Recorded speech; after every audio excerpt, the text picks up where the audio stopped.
once again with some more Team Boxing League action.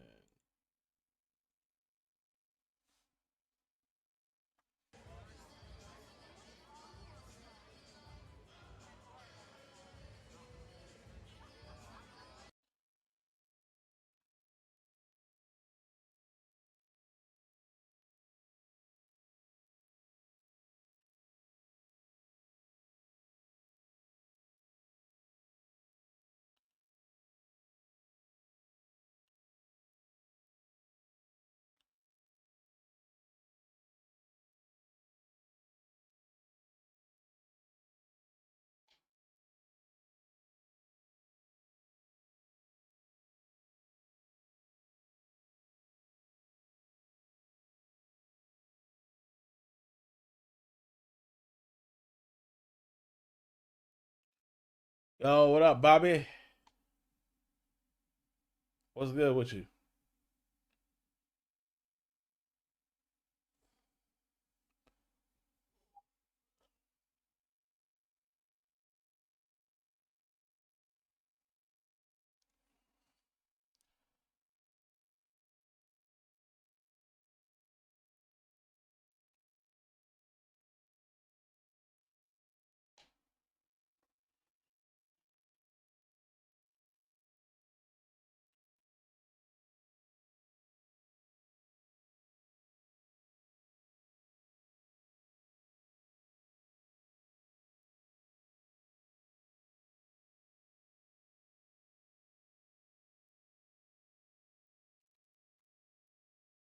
About to get things started.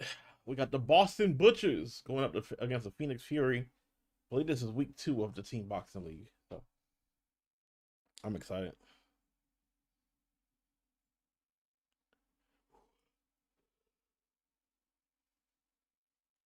But Bobby, how you feeling tonight?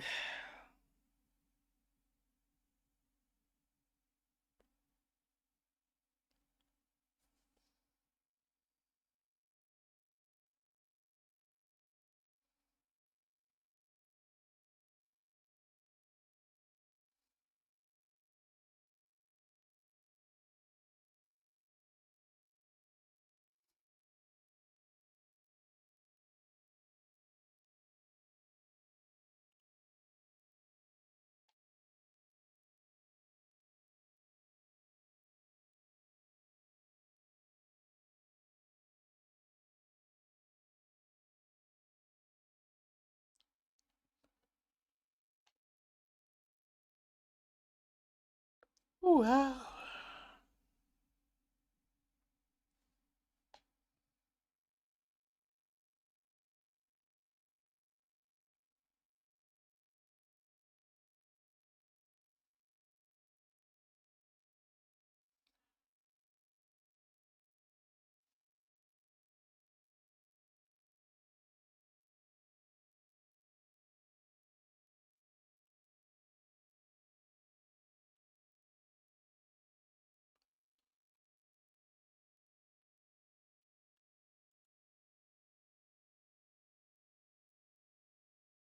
We got it should be starting. Should be starting now.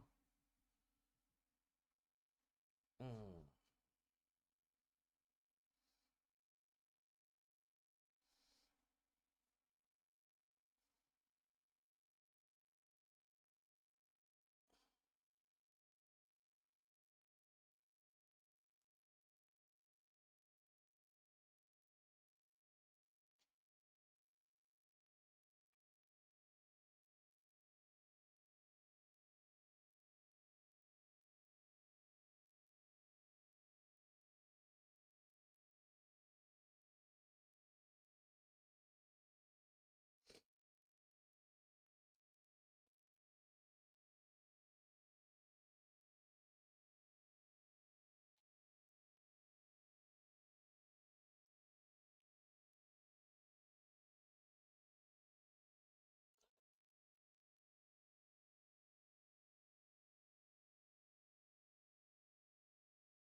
Mm-mm-mm-mm-mm.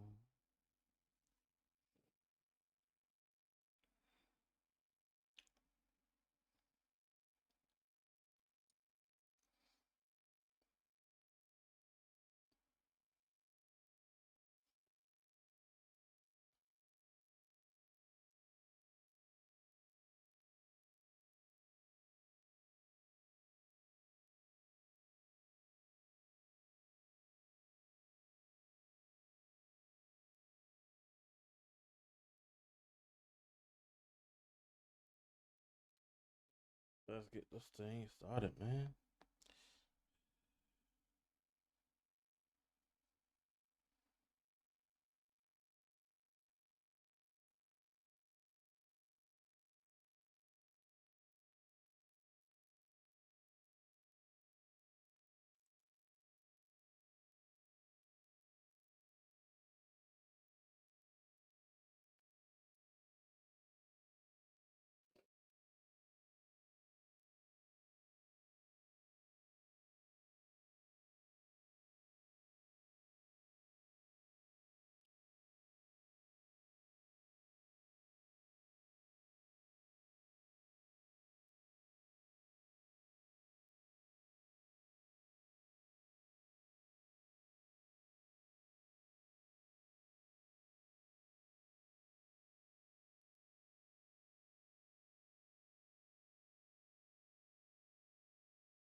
Just waiting for things to get started, y'all.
Okay.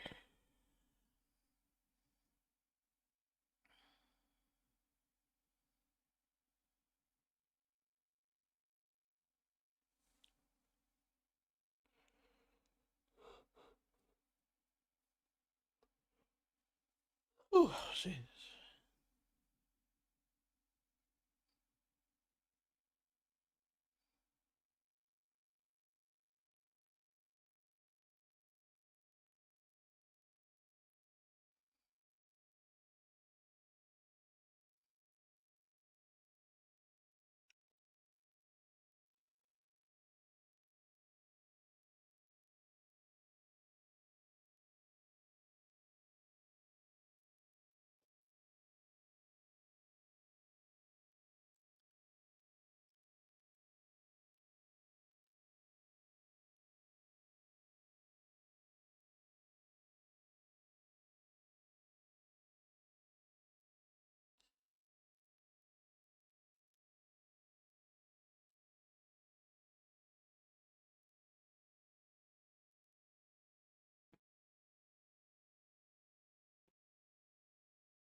Uh, I'm still waiting for the fighters to come out. Y'all bear with me for a second. I'll be right back.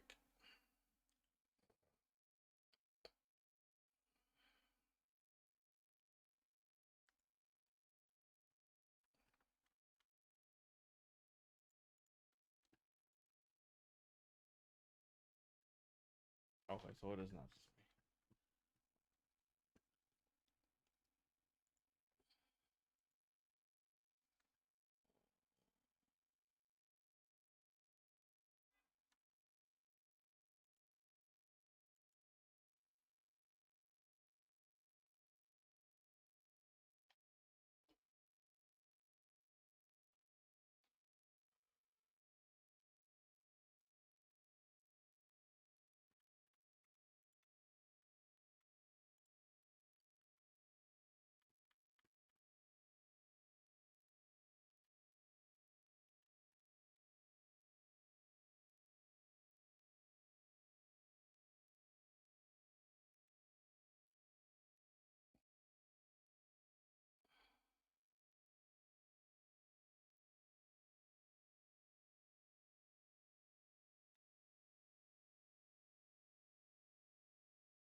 Time machine is insane.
Mm.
This is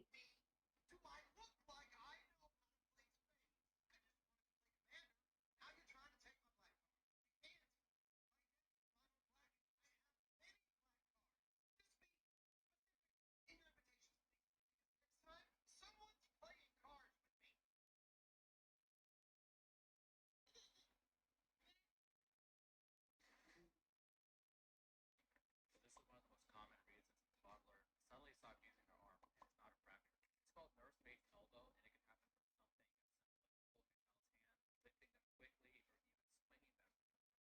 What happens is the radial head of the elbow partially slips out of place, and a small ligament gets caught. It's not that the bone is broken, it's that it's slightly bent. The classic sign is that what you're seeing here. The child holds their arm still, slightly bent, and refuses to use it. There's usually no swelling, no bruising, which is why it can be confusing for parents. So the reassuring part of this, when it's recognized, a simple maneuver can put it back into place, and many kids start using their arm again within minutes. But if there's swelling, significant pain, or trauma, that's when you have to rule out a fracture.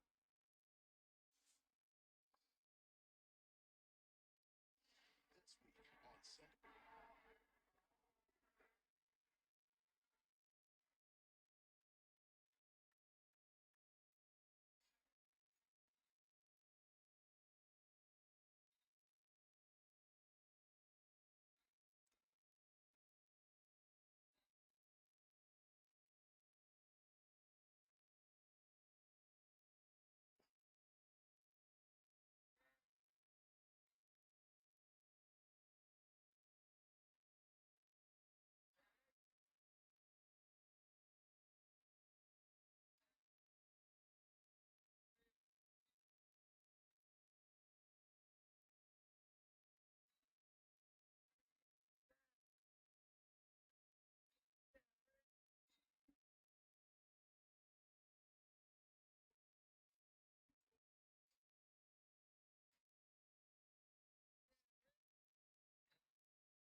same mistakes every year.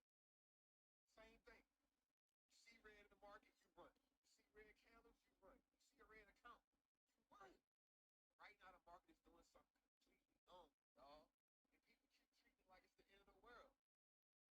It's not, family. And to be real with you, it's the part of the market that truly separates the real investors, the real traders, and the gamblers. And reacting wrong right here, you don't just miss the opportunity.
Welcome to Al Fresco. Come check out my favorite menu item.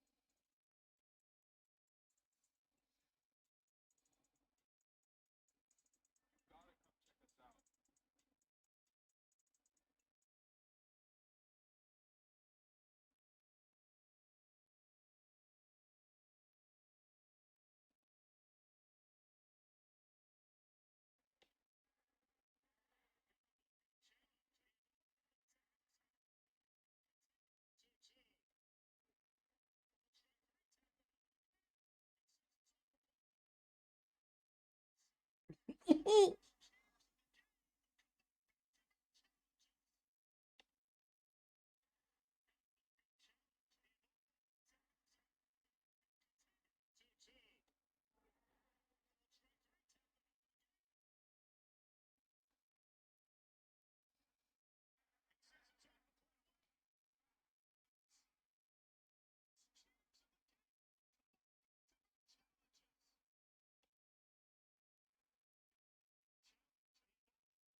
Brother, brother, brother, brother, brother, brother, brother. Wanna really just lock me up? Really just lock me up, pussy? Really just lock me up? Comfy, comfy, comfy, comfy, comfy, comfy,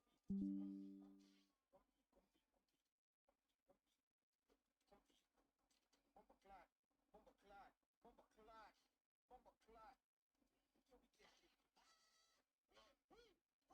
get it. Whoa, juke it. Bumper clot, bumper clot, bumper pussy last clot. Hey, all right, stop, stop, stop. Bumper clot. Check out. Hey. Stop. Oi. Stop, stop, stop. Stop your blood clot. Stop it, stop it, stop it.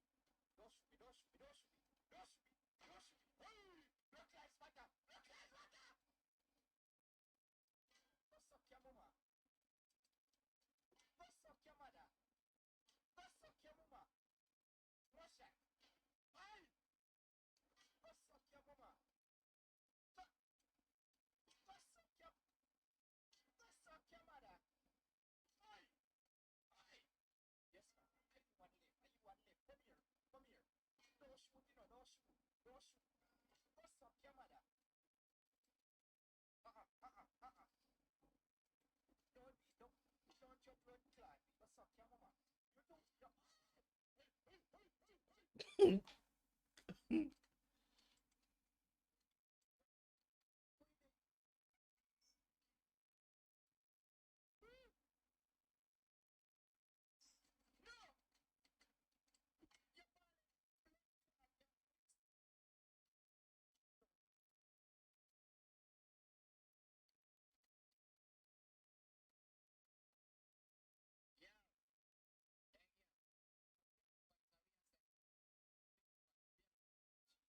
mother.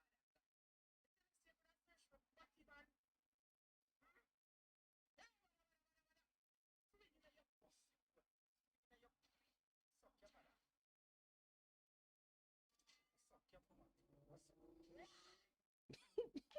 Brother, brother, brother, brother.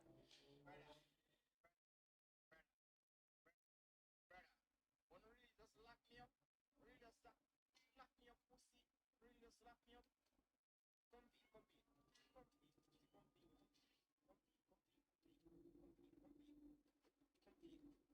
Bumper clot, bumper clot, bumper clot, bumper clot. Yo, we get it. Whoa, juke it. Bumper clot, bumper clot, bumper pussy rascal. Hey. All right, stop, stop, stop. Bumper clot. Check out. Hey. Currently, right now, BGV has a 30-day challenge where you can use collagen powder as well as the other vitamins that they do have. This collagen powder helps me with joint pain. Not only does it help with joint pain, but it also helps with my and my joint pain.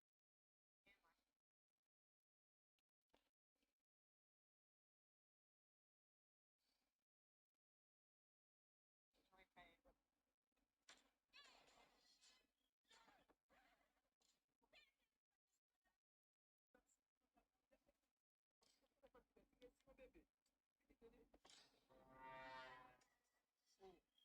pa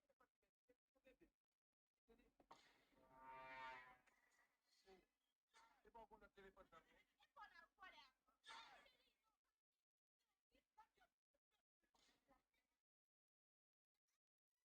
If that girl hit me again, we're gonna have beef.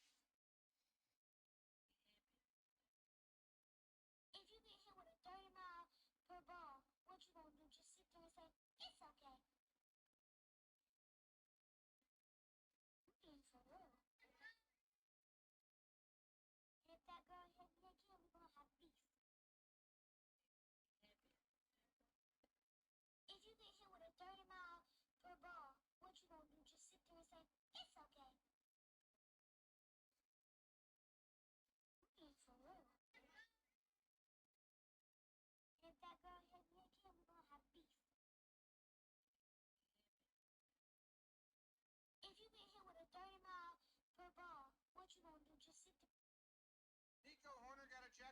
saying something in a rather nice and pleasant tone, and this is the pitch that causes problems. It's inside. It's called a strike. We have the audio of this first line. He said, "You're having a really bad day so far," and the umpire said, "Your day just ended." I said you're having a really bad day so far. Yeah, you can't say that to me. I just said you're having a really bad day so far. What are you doing? That's nothing, Derek. You gotta be shitting. You're having a really bad day so far. I hear you. I understand that, but he's not gonna say that to me. You can't fuck games like that. Fucking grow up. Gotta be shitting me. I said again, I heard you. We're done.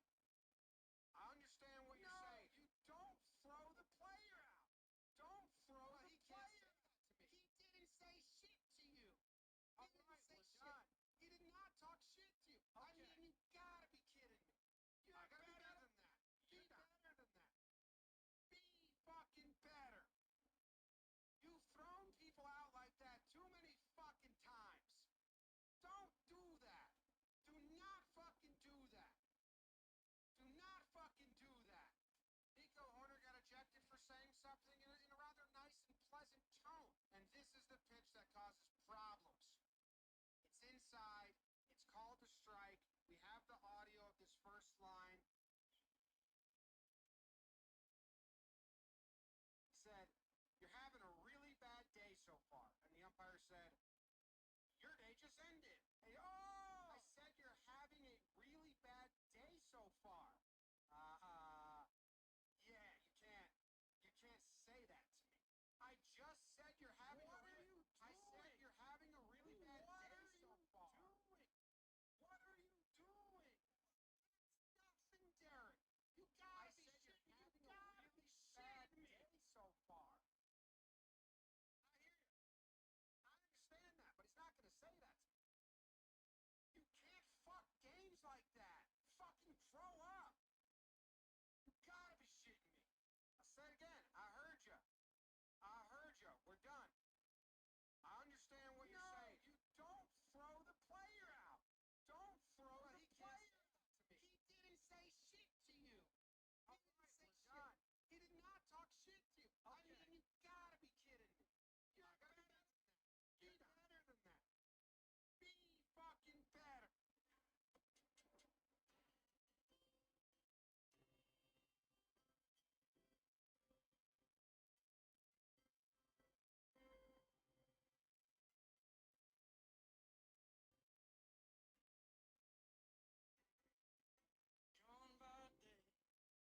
Bro,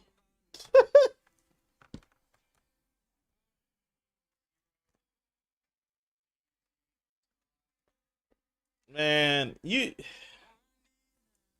would think, right? Like they said 7 o'clock.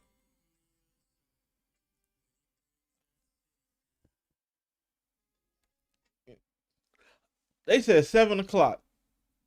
You do everything to make sure you get it right before 7 o'clock, and they just sit here chilling. If you go start at 8 or 9, just say that. Like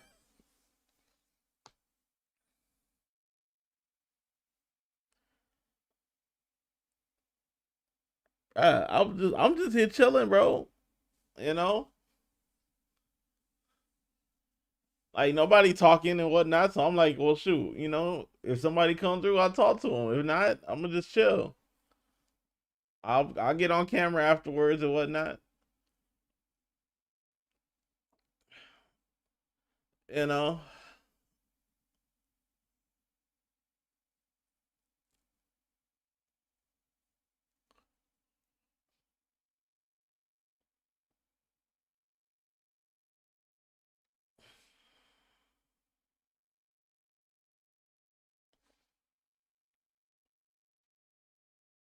right? Something, Because it's like, if that was the case, like, and then it's like, I don't want to go and do something else.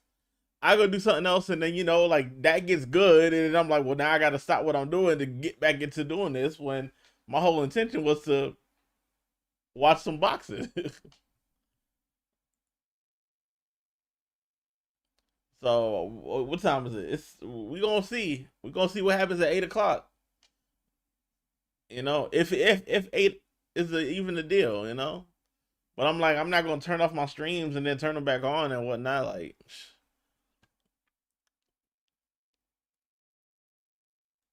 like I'm not checking my numbers. I don't even know who's on my channel. I'm just like, whoever's here is here. But I appreciate you. I appreciate you sticking around for 40 minutes, man. That's support. In his hand the whole time. Hey, that's the traditional style of I know. Exactly. Oh, It is ridiculous. Iron Man. Schoolboy roll You up. cannot deny that. Exactly. Can't even play Oh. music. First That's why I'm just like, I let it rock. to sit the And then the thing about it was that, like, concept of the Iron they Man. were playing Top to the music. head, minimal I stun. don't even. You have to carry the belt on your shoulder at all Because times. championship changes. Oh, see, now they got voices talking. Yes, multiple times. Raku on the top. Or do they? Oh no, that was another thing.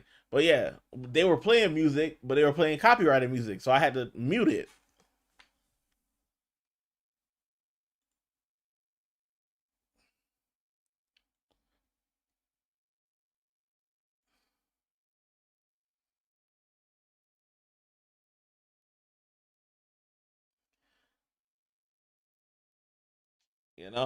So like I say, shout out to all my lurkers, man.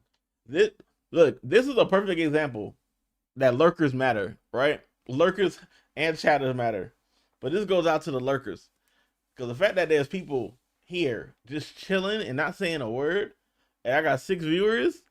Hey, I appreciate y'all.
Yeah, I'll be here and play my game. What you playing, bro?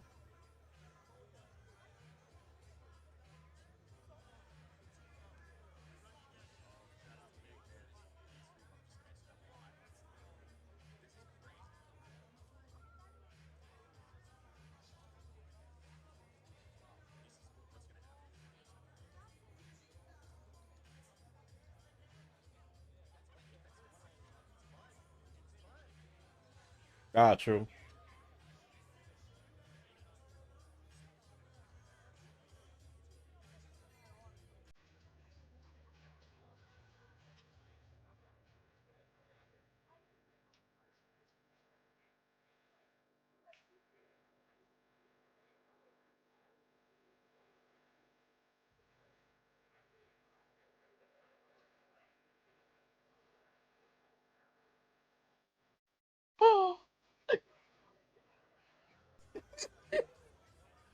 What- Oh, nice. Wait, they let you do that on GM mode in 2K? Brother, I haven't played 2K in like forever.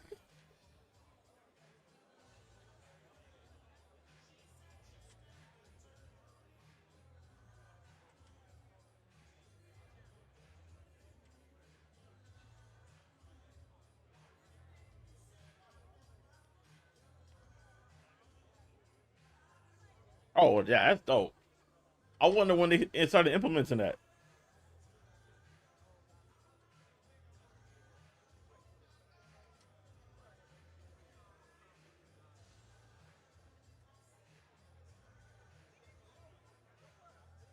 Mm.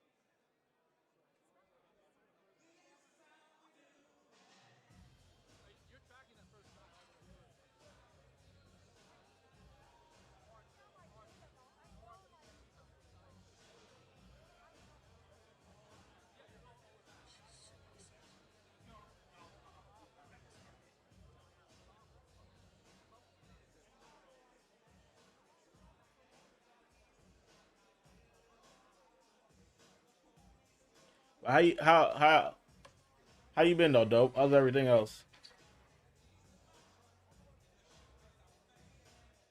How's the weekend, man? How's the family?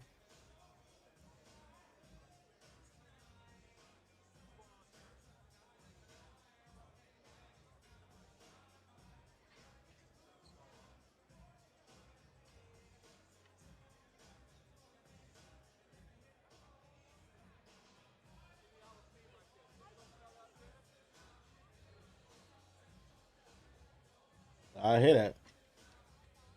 That's what's up, man. And what you saying, bro? Saying the same thing.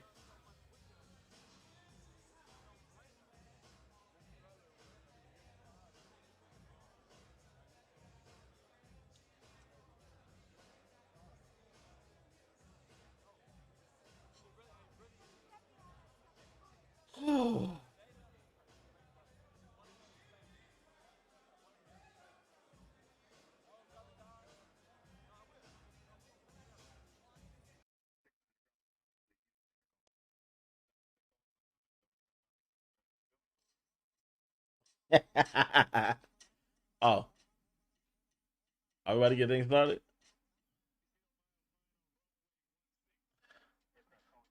Hey, yeah. Not you being his conscience, it's also pull the trigger. The Boston Butchers hit the ring to face off against the Phoenix Fury in a fight packed with power, speed, and non-stop action. Don't miss this epic Team Boxing League showdown.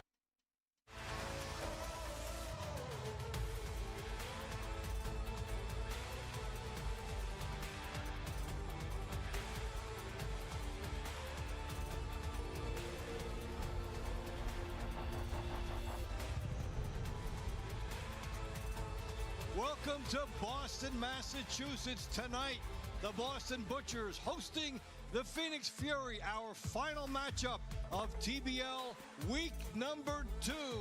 Hi, everybody. I'm Dave All right. Bontempo. Let's go. Welcome to the capper for a very interesting and exciting week 2 in the TBL. I'm with my pal, Al Bernstein. Glad that you're with us.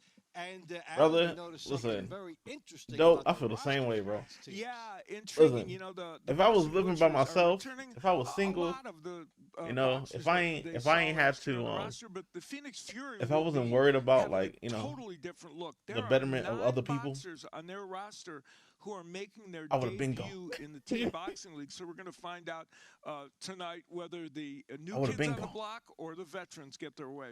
So But there is an I will also say, overhaul though, in I'm the gonna be lineup, 100% honest which with you, we right? often see early in the As much as I season, will say, yeah, I would have but been they will gone, be sprinkled in I'm with a not few gonna lie to veterans you who will and lead. say Yeah, that's for sure. that And I that don't like gives these us the benefits. key